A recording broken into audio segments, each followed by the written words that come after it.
graduate of the Storm King School, the mighty class of 1973. And the reason I say the mighty class of 1973 is part of what I learned here in sports. And what I experienced here when I got here, from the seniors and the juniors, I was a freshman when I got here, and the spirit and tradition that I hope we carried forward, and I know I carried forward into my whole life, was just refuse to lose. This was a tough, tough school when it came to sports. We beat teams that were much bigger than us. We hung together, we played together, and it's an honor and a pleasure for me to stand up here and begin the ceremony honoring our great athletes. To give you this year's recipients, I'll bring you David Gilmore, class of 61. You could have been 81.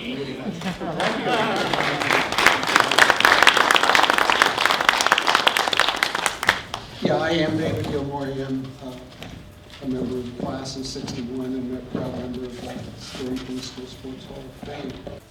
Storm King School Sports Hall of Fame awards were introduced in 1994 to celebrate our school's outstanding athletes and athletic programs. 20 years later, in 2014, a new school sports hall of fame display area in the gym is installed with photos and memorabilia from the inductees and others. Each year, the awards committee seeks nominees for induction into the Sports Hall of Fame. These are individuals or teams who distinguish records, dedication, and commitment, went above expectations, and embody the core values, goals, and missions of the Storm King School. This year, we once again had more nominations than ever before in a competitive field of athletes. Oh, yeah, that's wonderful. I'd like to introduce the three other members of the Sports Hall of Fame, the awards committee. It would be Dick Brogan. Dick, stand up so people know you well. Proud member of class of 54. Charles Cordero. Where's Charles? With us. And Jonathan Flores. He's Not here. Microphone. 12. So, okay, so they're not here, so we'll just move on. With the help of this team, this year 3 nominees were unanimously selected. We choose the nominees and then bring them to the Alumni Council, and that's where it's all ratified. The first inductee will be introduced by John Preston, a member of the Sports Hall of Fame from the class of 1964. That would be you. That's your wrong name. I don't like giving a stiff speech, so to speak. And there's a lot to talk about with Pete. I know I've been given about 4 minutes. I may go slightly over, but I hope that's all right. And the Pete Bowden saga started 5 years ago at my 50th reunion. And I say saga because I've got to repeat a story that to some of you, probably to all of you, is going to be kind of unbelievable, but I swear it's true. Coming out of breakfast on Saturday morning of our 50th reunion, 2 of my good buddies, Al Coleman, who was my roommate back in 62, 63, and another very good friend of mine, Steve Kroll, were coming out of breakfast Saturday morning, and Lynn caught us, and Lynn said, "Are you aware that Pete passed away this year?" And I said, "No, I was kind of shocked. Pete was a young man, and, at least to me, he was a young man, because I felt like I was a young man. I even had hair then." But in any event, Lynn went on to say, there's nobody here from Pete's class from 63, and I know that you were on 3 teams with him, basketball, baseball, and soccer, and you were, from what I understand, were pretty good friends with Pete. And I said, yeah, I don't know how the hell she knew that, but Lynn knows everything, And those of you that don't know Lynn, she knows everything, trust me. In any event, she said, "John, would you be willing to say a few words on Pete's behalf?" Now, how can you say no to Lynn? And again, anybody that knows Lynn knows that you can't say no to Lynn. So I, of course, said, yeah. And she said, oh, by the way, the services are in about 10 minutes. So I said, oh, wonderful. And I looked over at Steve Kroll and Al Coleman, and I said, what in the world am I going to say? I mean, in 10 minutes, I've got to come up with a memorial speech. And I know Pete, loved him, and was a great friend as well as teammate. So we're walking across the old baseball field, and it hadn't been mowed, obviously, in several weeks, so the grass was high. And Al and I are going back and forth. What do we talk about? What do I talk about? Help me out here, buddy. And at that point, I looked down in the grass. I don't know why I did it, but I looked down in the grass, and there was this baseball. This is the baseball that was down there low in the grass that evidently, after baseball practice, somebody had forgotten to pick up or overlooked it. So I immediately picked it up, and at that point, Al looked over at me, and he said, Brent, he said, you got your story. He said, you remember when we were sophomores, and we both tried out for the baseball team, and I went in the batter's box before you. Pete was pitching. Now, Pete threw heat, and I mean heat. I'm talking 75 miles, 80 miles an hour. And anybody that's played baseball knows as a senior, that's fast. That's real fast. Well, Al gets up there, and Pete throws a high, hard one right underneath his chin, probably about 80 miles an hour. Al gets out of the batter's box, he looks over at me, he hands me the bat. He said, you're next, I'm trying out for track. and that was the story. And I went on to talk about Pete's accomplishments, which I'll get to in a minute. But that started the ball rolling. And after I made my comments at the memorial service, everybody clapped, thought it was amazing. And I don't think everybody believed, my story with the baseball. But that's an honest to God truth story. Lynn will back me up there 100%. It's a wonderful story. And I got through with that memorial service, and we're walking back, and I looked at Pete and I looked at Steve. I said, we have to get Pete in the Hall of Fame. I mean, I couldn't believe that he wasn't in the Hall of Fame. I got in 99, and boy, Pete deserved to be in a lot sooner than I did. And that started the ball rolling.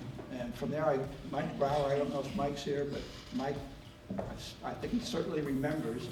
That night at dinner, I said, Mike, we're getting Pete in the Hall of Fame. One way or another, we're getting him in. Do I have your support? And Mike said, yeah, you got it, Brent. You're, 100%. So Lynn and I then continued to talk, during the year. And she thought it might be fun to have Pete inducted. Last year, 63 would have been his 55th reunion. And for some reason, I think I was busy or something happened, we couldn't do it last year. So we started in earnest to get him in this year. And man, oh man, the people that got behind Pete and getting him in was phenomenal. I wish I had enough time to read each and every letter. Bob Corey wrote a great letter about Pete, and Bob wasn't much of a sports guy, but boy, he sure did admire watching Pete play. John Garrett, John and I talked several times, and John played a big part in getting Pete in. Mike Brower, big part. Who were some of the other guys? Bruce Hansen. Bruce, who I was a sophomore when he was a senior, I think, and out of the blue, he wrote a letter. And of course, Dave Gilmore wrote a letter. Guys I hadn't heard from in a while wrote letters. Chris Brooks, another wonderful athlete, wrote a great letter about Pete and his abilities. And Steve Scholl, of course, and Al Coleman got behind it. And pretty soon we had a groundswell of people behind it. And we were on pins and needles waiting to hear back. And we finally did, and then I contacted his lovely wife, Sue, who, by the way, we all knew because Sue and Pete were high school sweethearts, and she was up here all the time, as you heard in John's eloquent letter. or no speech this morning. They were good friends, and we all look forward to seeing Sue up on the mountain. And we're all kind of envious as well, I have to admit. But you know, Pete wasn't just a great athlete. Pete was a real leader. And I was talking to his son just a little while ago. I had the pleasure of serving in Vietnam. And I had my own flight. I was in the Air Force. They called it platoon flight in the Air Force. And I used some of that leadership quality that Pete had taught me. And he was a great teacher as well. He was a leader, he was a teacher. He was, like I like, the saying poetry in motion kind of defines Pete's athletic ability. I mean, the guy was just beautiful to watch, whether it be basketball, baseball, or soccer. And as a matter of fact, if soccer was as popular then as it is today, I'm absolutely confident that Pete would have had SKS of Division I scholarship offers. I mean, there's no doubt in my mind. He was that good an athlete. And for many years after, I remember, you know, reading the sports pages of the local papers, half expecting to see Pete's name in some kind of sports column. That's the kind of guy he was. But he was a friend, a buddy, a leader, a tough competitor. I mean, Pete never gave up. And again, I could go on and on and on, but I know I'm well over my 4 minutes. I apologize for that. So yeah, I got to. So with that, I'd like to, you know, present Pete's family with a plaque.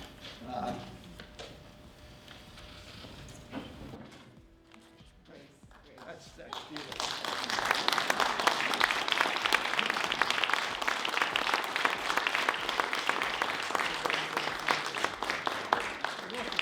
Deserving guy to be in the Hall of Fame that I know. Yeah. Photo time.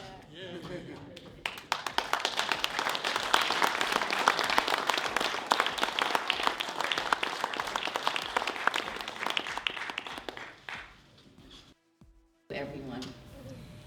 And as you heard earlier, I did spend Saturdays up here seeing games, came to a couple of proms. Pete's mother would bring me up and would stay in a hotel down the street. Proms were in the library, the old library. If Pete were here, he would probably have a funny story. It'd be very entertaining. Yes, he would. He loved playing sports. He loved playing sports at Storm King. And he loved the friends that he made here. And I guess he was very grateful for his time here. But now it's me, and it's my family, which I'm very fortunate to have. Pete was very family-oriented, and we got together, we did things together. He got to see all of his grandchildren and spend time with them, which I'm very thankful for. So thank you, John, again. Thank you, Alumni Committee. And this means a great deal to our family. Thank you very much.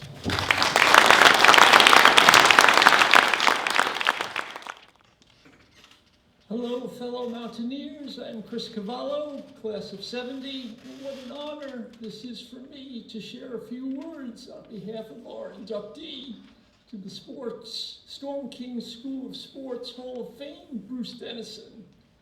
There are a few people in life that I had not spoken to for some 40 plus years that I would remember so fondly and vividly as I do Bruce. I met Bruce initially crossing this incredible campus of ours each day, Bruce from the cottage and me from the Brogan's house. I really got to know Bruce on the student council and of course on our Field of Dreams, where we played together and in the locker room after practice each day. We played varsity soccer and basketball together, and yes, there was a lot of towel snapping and horsing around in the SKS locker room back in those days. Bruce was many things to me, but first and foremost, he was my guide on and off the mountain for several years.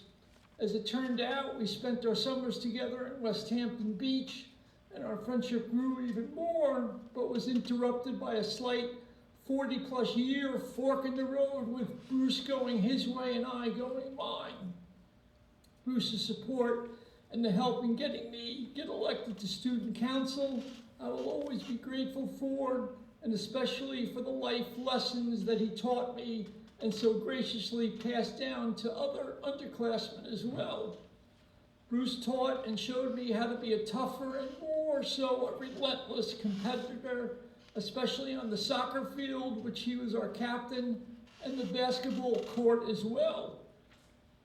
Bruce may have been short in size, but his tenacity and his commitment to excellence was unmatched. Bruce, to me, bar none, was the toughest guy on the mountain.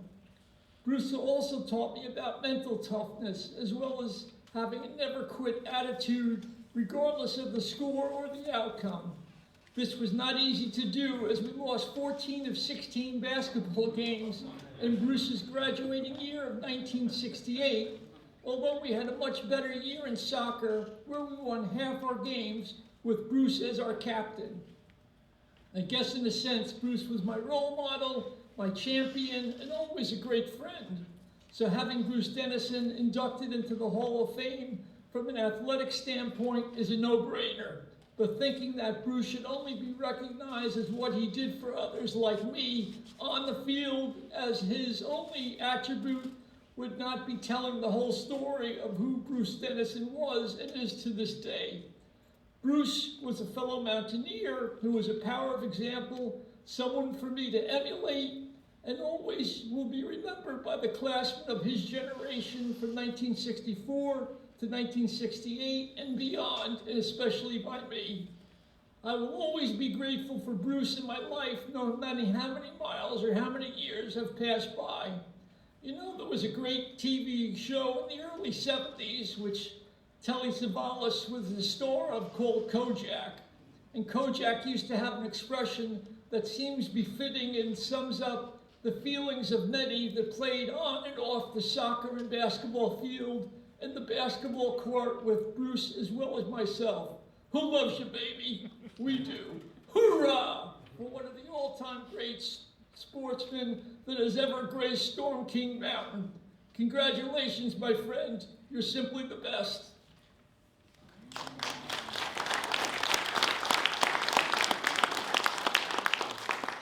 That was a wonderful job by Chris Cavallo, other than mentioning our record of our basketball team that year. Better for worse, I take responsibility. The buck stops here. I was the captain, and it was a tough year to say the least. The gym also burnt down that year. Trials and tribulations, but we all survived, and we're back here today. So that Lynn doesn't throw a penalty flag, I'm just going to read my little presentation. I've cut it down, a lot of redactions, down to the 2 minutes, so hopefully this is acceptable, Lynn. Storm King School administrators, alumni, family, and friends, it is a great personal honor to stand before you today to introduce my friend Bruce King Dennison for induction into the Storm King School Sports Hall of Fame class of 2019. Bruce and I first met while in elementary school. Thus began a decades-long friendship that took us from Bronxville, New York, to vacations in West Hampton Beach with Chris, to adventures in New York City, and on to SKS as roommates. Bruce came from a family of athletes along with his older brothers, Bobby and Scott. Even at a young age, Bruce's athletic ability and leadership potential were apparent.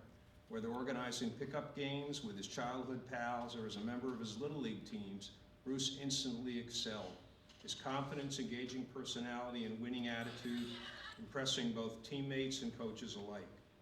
The Dennison household, headed by Bruce's wonderful mother, Constance Milbank Dennison, quickly became the welcoming sanctuary for Bruce and Scott's many friends and teammates during our youth.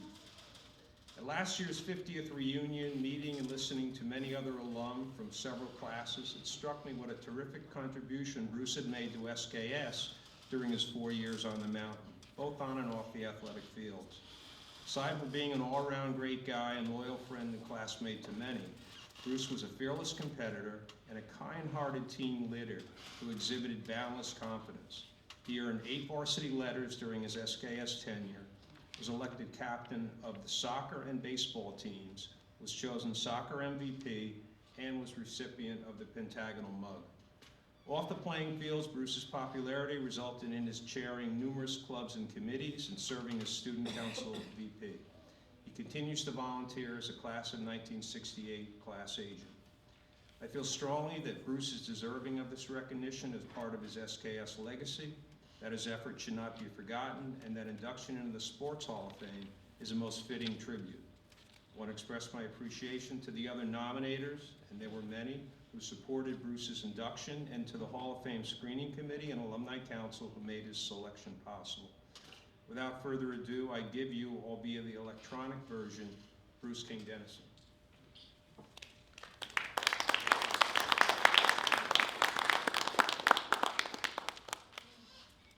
Storm King, wow, another chapter in my life on the mountain.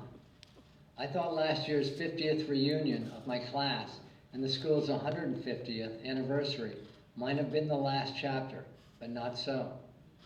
First and foremost, I want to thank my lifelong friend and roommate for my senior year, Bob Chase, whose interest in the SKS Sports Hall of Fame led to this wonderful moment. Secondly, I so regret not being able to share this moment in person with you. Having just been released from the hospital here in St. Augustine on May 8th for a mitral valve replacement and 1 bypass graft, I consider it just too soon to be making the trip to SKS at this time. The journey up to Storm King sprouted from a dismal 8th grade year in public school. Poor habits were going to prevent me from moving ahead with my class to 9th grade. My choices were to do 8th grade over again. Not really. But consider heading off to a small prep school called Storm King next fall to start the freshman year. Talk about limited options. Anyway, Mom and I made the short trip to check out the school. I was all in. Fast forward to fall, arriving at Storm King seemed magical. The campus looked great, and here I was with a brand new class, all 16 of us. I soon realized we all had our own shortcomings and all had work to do.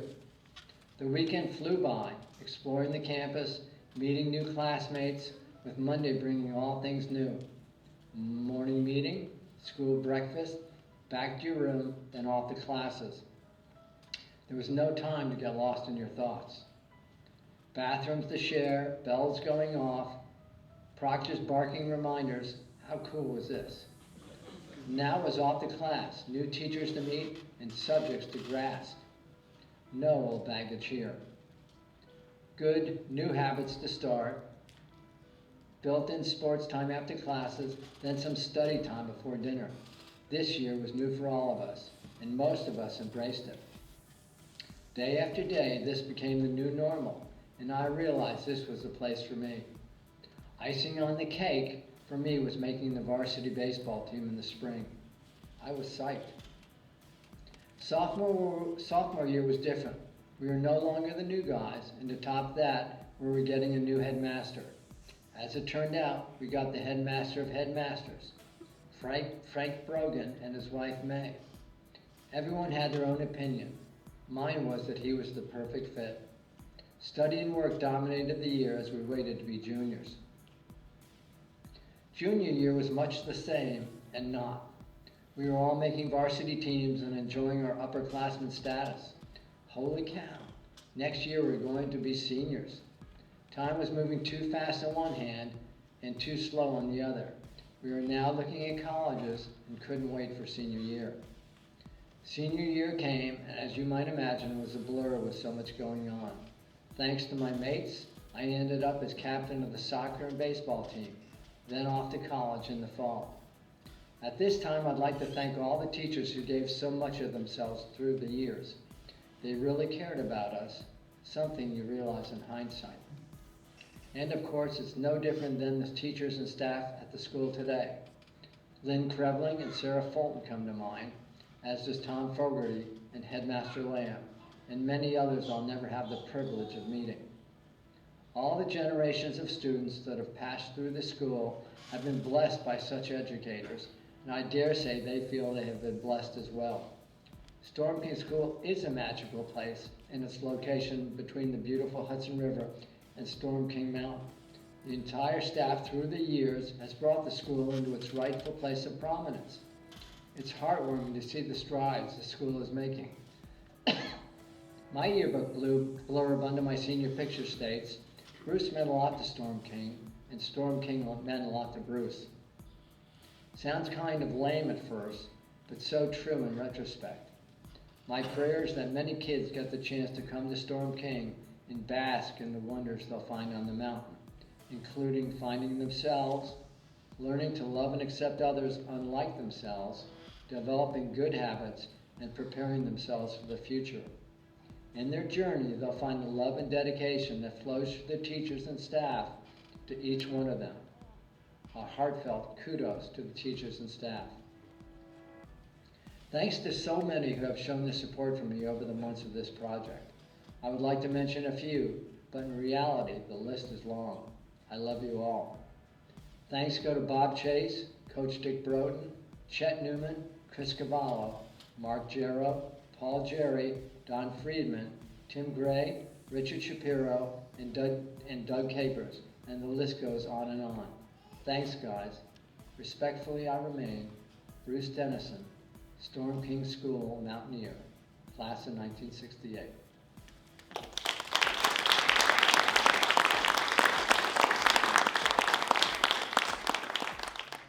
That's for sure. Bob, then you have to get on your knees.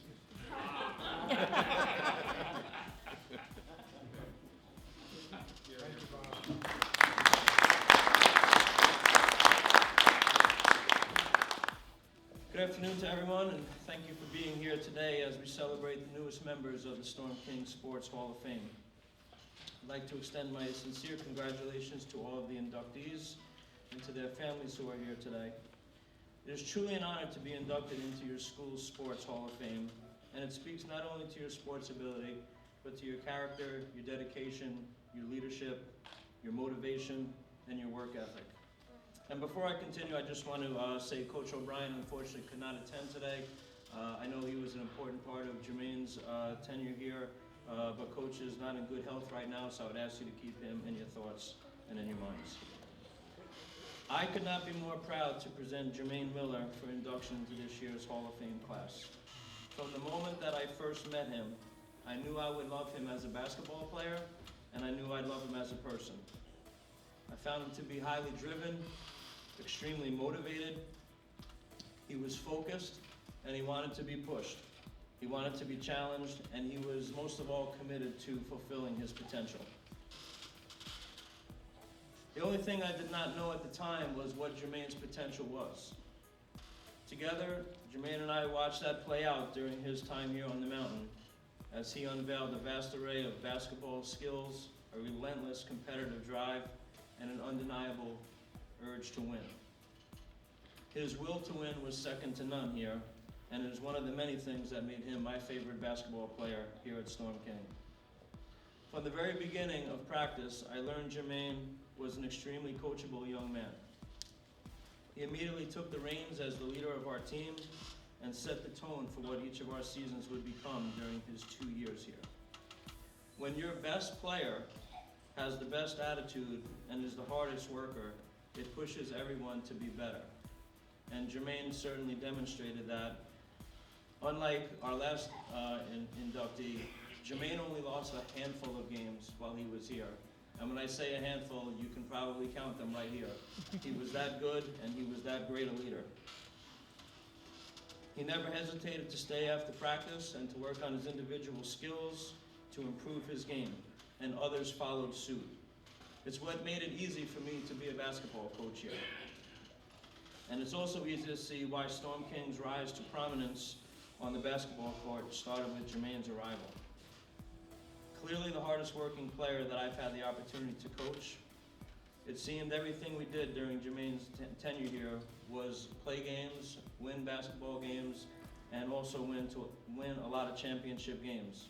Whether it was league titles, or the HVAL title, or even the NEPSAC Class B title, which we won in Jermaine's senior year here. And I think it's worthy to point out, when Jermaine arrived, we were kind of the little guys on the block, and we played in Class E with some really small schools. And after Jermaine's arrival, we ended up moving up to Class B, and we immediately vaulted to the championship game and had one of Storm King's great wins ever during that season.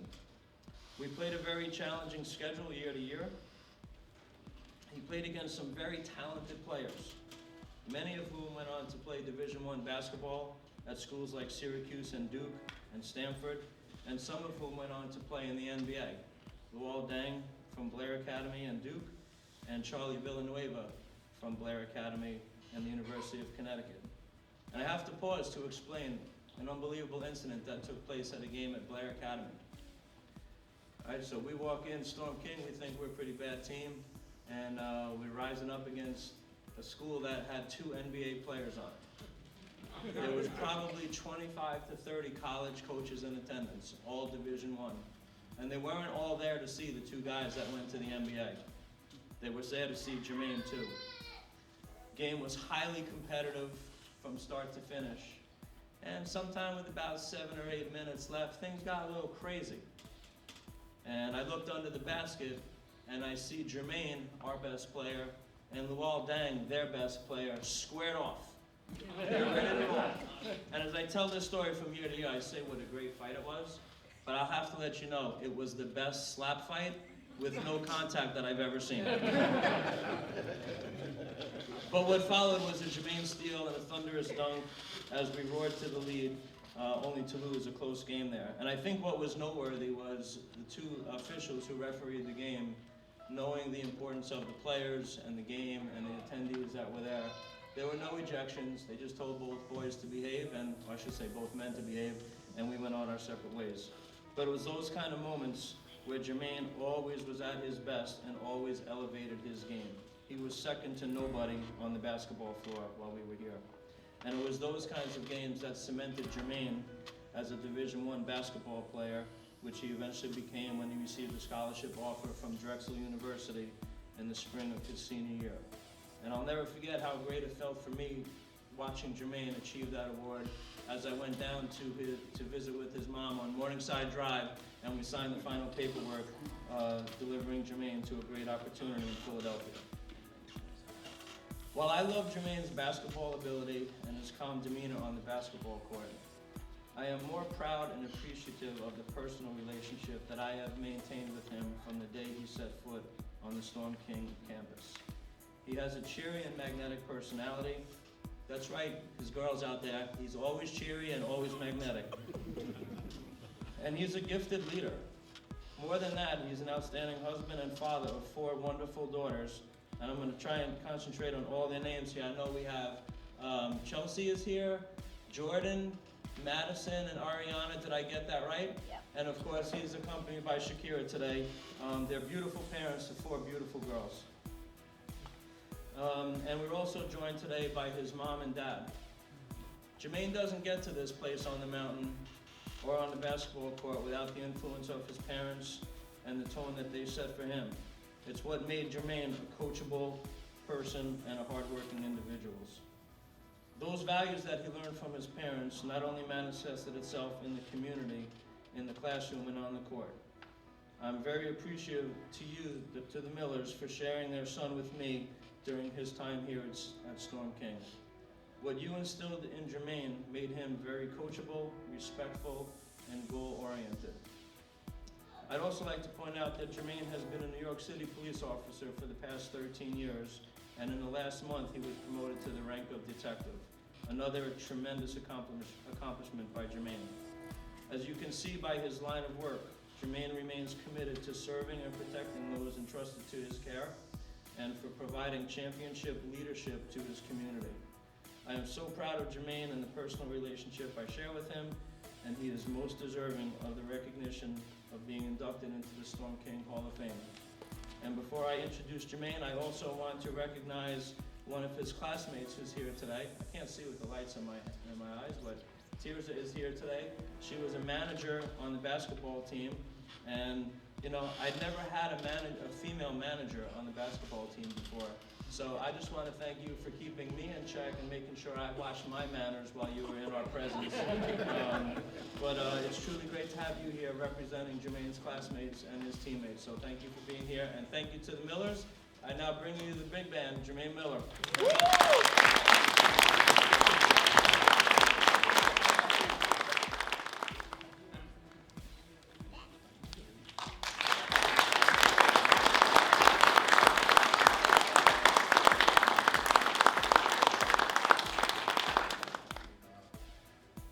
Thank you for the honor. I appreciate it.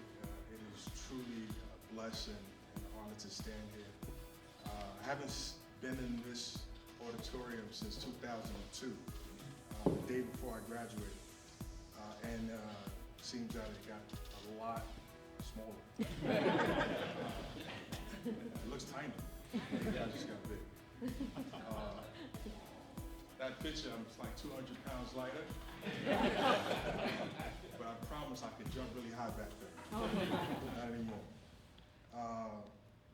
My family is here. I appreciate all of them for coming. My daughters are here, my mom's here, my dad's here. My brother's in the back. He made it. He's late, but he made it. My brother's here, my cousin's here, my wife is here. It's good to be able to share it with them, because some of them never believed I was that good. So here's proof.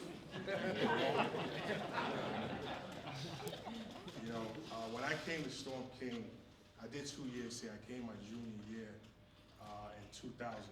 And I came, we say a lot on the mountain, and that was what was left out of coming to Storm King when they told me to come to Storm King to play basketball, that the school is on a mountain.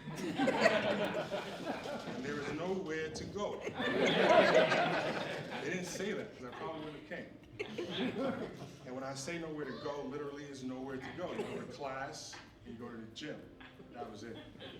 If you wanted to go to the movies, someone drove you in a van to the movies. Do they still do that now? So you guys still have kids as prisoners. There's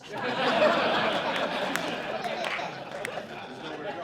We don't call it that. The good thing, though, about having nowhere to go is that you have no choice but to stay focused. Right? So you can't get into, I'm a kid coming from Harlem. I was just turning 17 when I came here. City kid. In Harlem, when you look up, you can't see stars. Here, you look up, you get dizzy. So it's a completely different atmosphere. It was an adjustment. And basketball helped that adjustment just be that much smoother. Like I said, you could only go to school and play sports.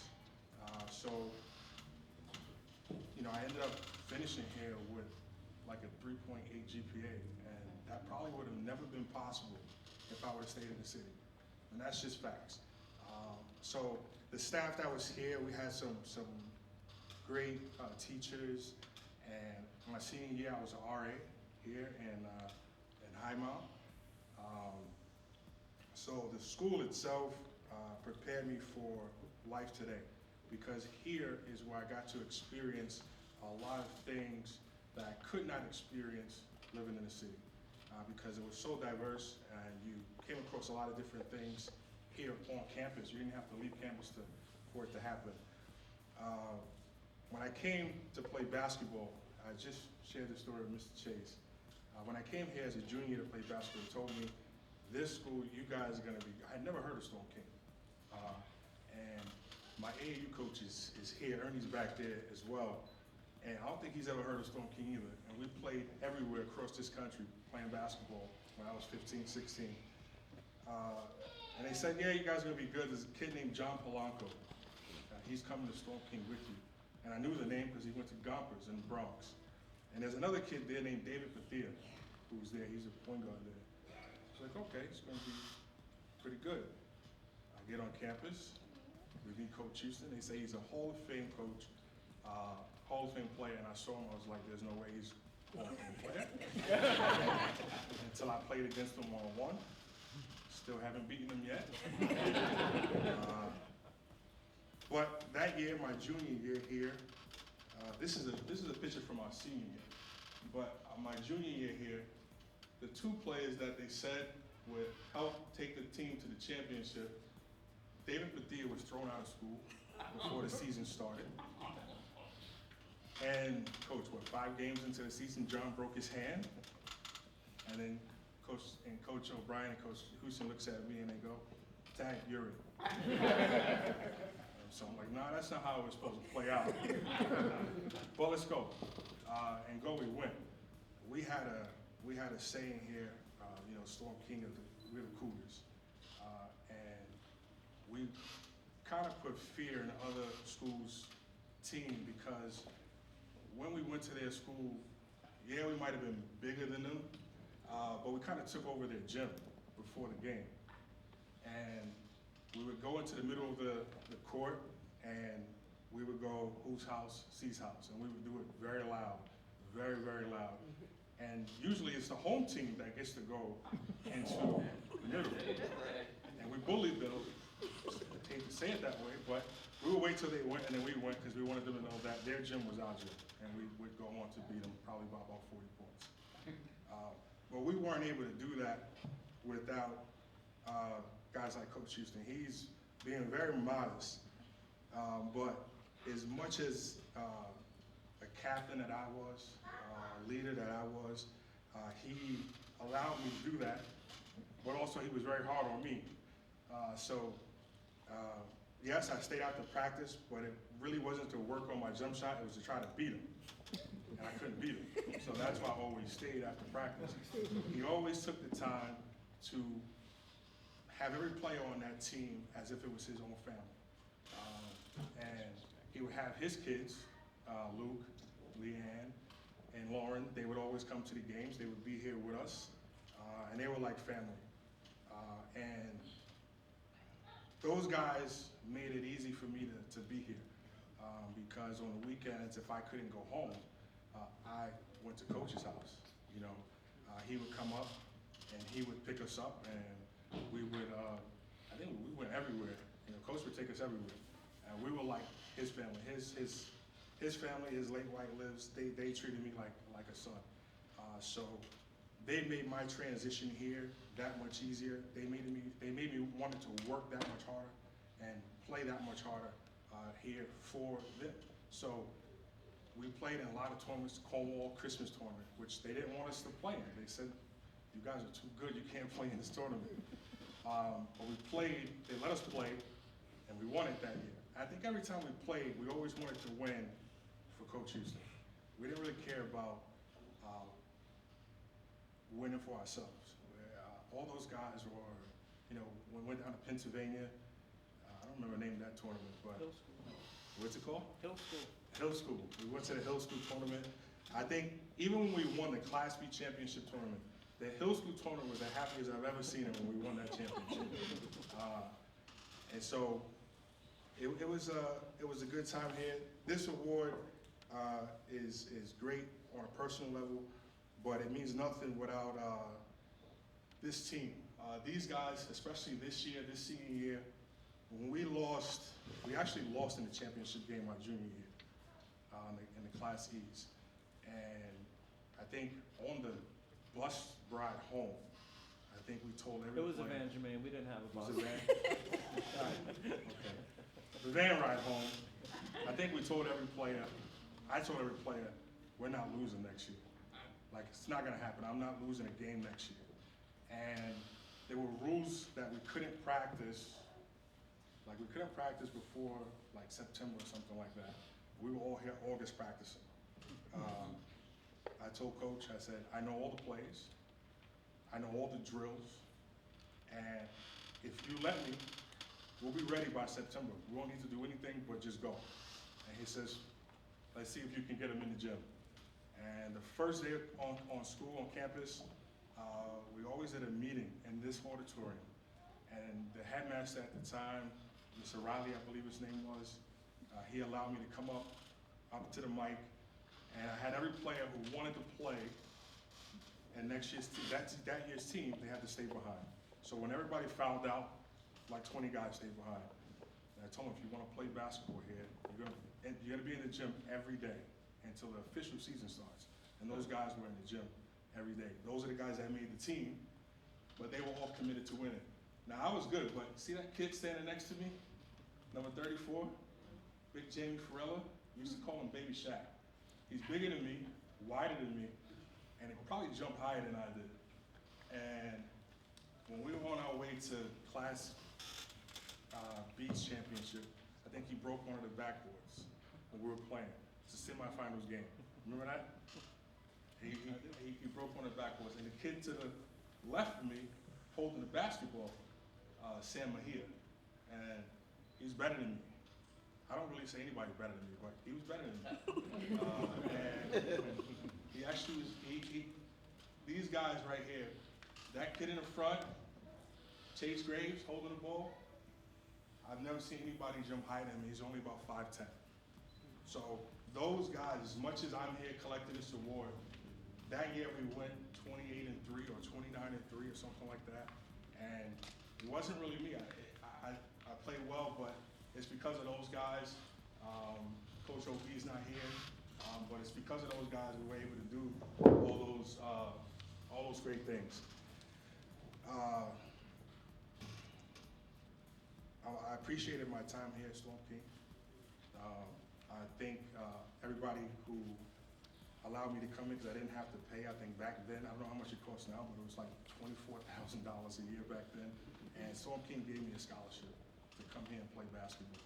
They made the opportunity for me, you know, a young kid from Harlem who would shoot in the courts with no lights on, to actually be able to play in front of thousands of people in an arena, and to have the ability to go to college tuition free. And that's more important than anything that I could probably ever ask for. So once again, Ms. Krevlin, I appreciate the opportunity. Thank you. My picture's no longer up in the gym. I don't know what happened. It was there. I was here a couple years ago. It was there. But once again, thank you guys for having me. It's definitely an honor, definitely a privilege. Tirza, I was surprised. So thanks for coming back. Even though I don't know if you came back for me, your dad's right there. Congratulations.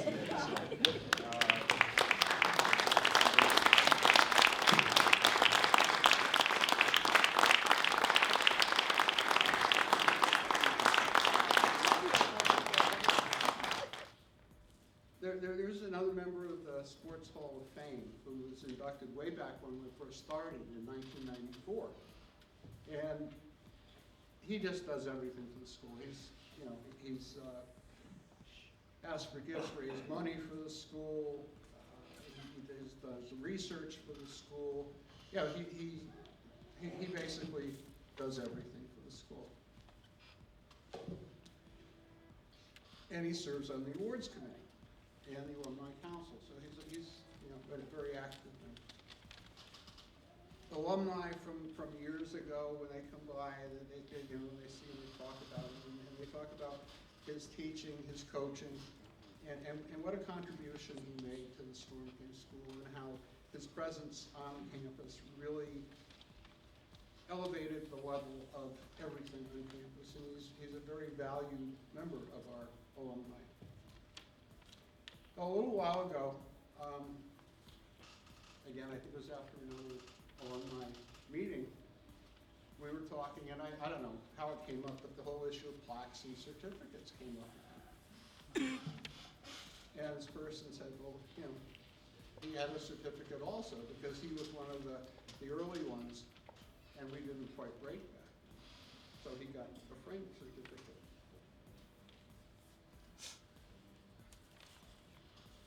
But like me, he thought the new ones were really cool.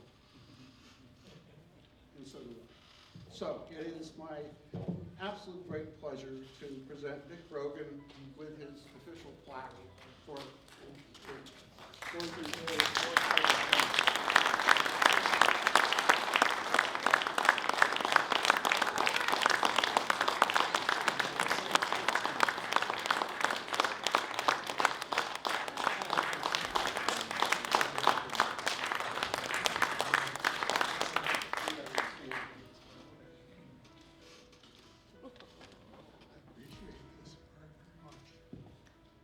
to be here with all of you, and thanks again.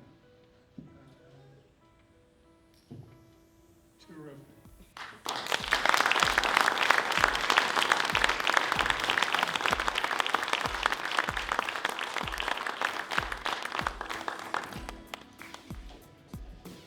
Well, that ends